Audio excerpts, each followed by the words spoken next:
During prom season, I love it when I get a break from all the chiffon and run into just a little bit of satin skirt hemming.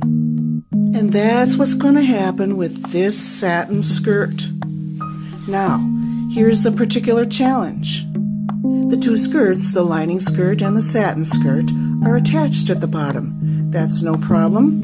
Just note that by the time we're finished, there'll be two separate skirts and won't be attached at the bottom. What that means is I'll be hemming two different skirt bottoms. How I'll begin is by chalking off the amount that needs to be cut, and then I'll have them separated, these two skirts. Then I'll probably go ahead and cut the underskirt a tad shorter.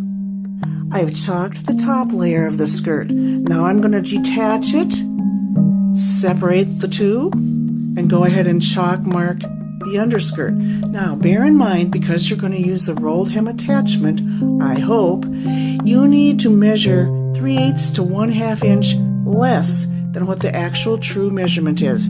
In my case, she needs 3 inches off the front, so I have only measured in 2 5/8 to 2.5 inches. Okay? This is a tremendously full skirt, so instead of doing massive amounts of ripping with a seam ripper, since I have the top part marked, not the bottom part marked yet, I can just take my shears and cut close to the seam. Doesn't have to be perfect because all this is coming off. So that is going to save me some time if I just slice along like so. I'm at the lining skirt now, and I have measured my amount, and I have measured it up from the fold. Why? Because remember the crazy way that I snipped along here? It's the fold that you want to honor your measurement from. You see, now that these two skirts are going to be flowing separately from each other, it's okay that the lining skirt is quite a bit shorter than the satin skirt. When the manufacturer put them together, of course, they had to be closer to equal length. Now they don't have to be, because you'll usually find that formal wear skirts, dresses, that aren't attached at the hem bottom, the lining skirt is substantially shorter than the main skirt. Also, many times, with formal wear dresses, the lining skirt isn't as full as the main skirt. But again, in this case where the manufacturer decided to attach them at the bottom, that does mean the lining skirt is just as full as the satin skirt. I prefer cutting with pinking shears. You cut with what you prefer. First thing I'll do when I go over to the machine now is reinforce all the seams that I just cut through. I guess I'll do so by sewing up and down about 1 inch here, just for reinforcement, because if I don't, when I go to do the rolled hem, it'll split on me. Okay, it's time to do it. Narrow hem these skirts. So let's pop on this rolled hem presser foot. See how it's different in that it has this clever little curlicue right in the middle of the foot, which receives and feeds through the rolled hem, as you're going to see shortly. So pop off your regular foot and attach this as you will. Thread your threads off to the side, and we'll begin. This is a lining skirt. Now, start at a seam, any seam, and as though you were going to do it without a special foot, fold your narrow hem the twice to start. And you may need to pin it. I'm just going to go like so. I have my stitch on a fairly long stitch. That's just my preference. And now we're set to go. Now that you're a little ways past the seam, press your foot up, needle is still down, you're folded ahead just a little bit, go ahead and pop that fold right into the curlicue. Press your foot down, forge ahead.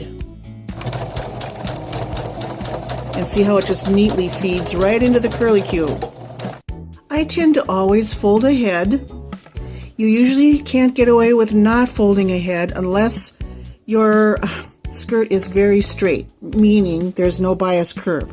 Well, on a great big full skirt like this, there's a lot of bias curve to contend with, so it works best if you fold ahead a little. And then just keep feeding it through. Let's see what we've got. See how neatly the narrow hem is already? We've just gone a short ways. I forgot to put my machine needle stitch on long, so I've done that now, and that's what we'll see as we go forward. So let's just continue on, and I'll show you how you handle the bias curves as you come to them.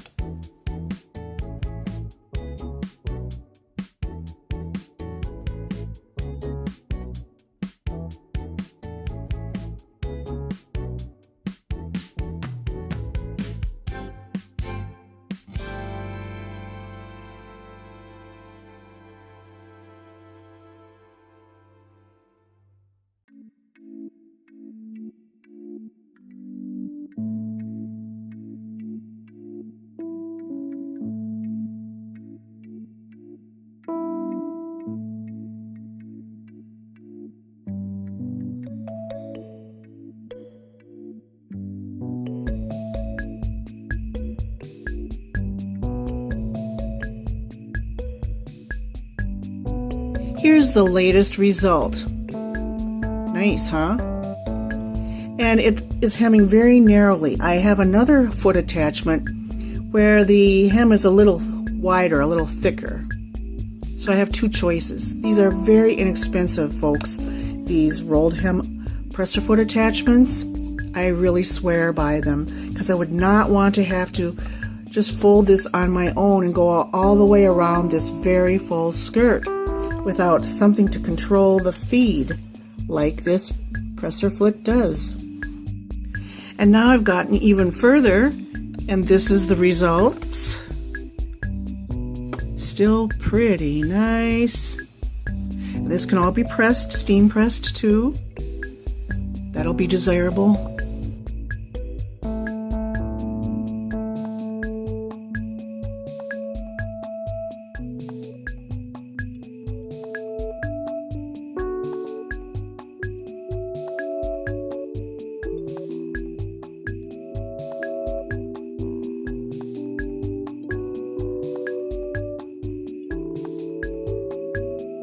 Right now we're on the satin skirt, and while the satin is great for its sturdiness, sometimes it's a little harder to roll ahead. But let's see how we fare.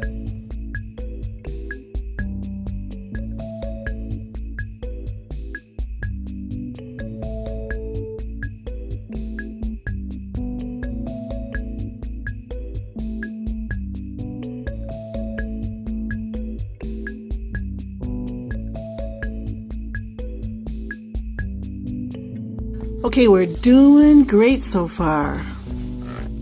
Look at how nicely that is working out. Now sometimes it tends to come off the machine a little wavy, a little fluted, but again, we'll just steam press it. Let's carry on. I'm sort of trying to run into a problem here with this satin so I can demonstrate it for you, but so far I'm just not having any problem.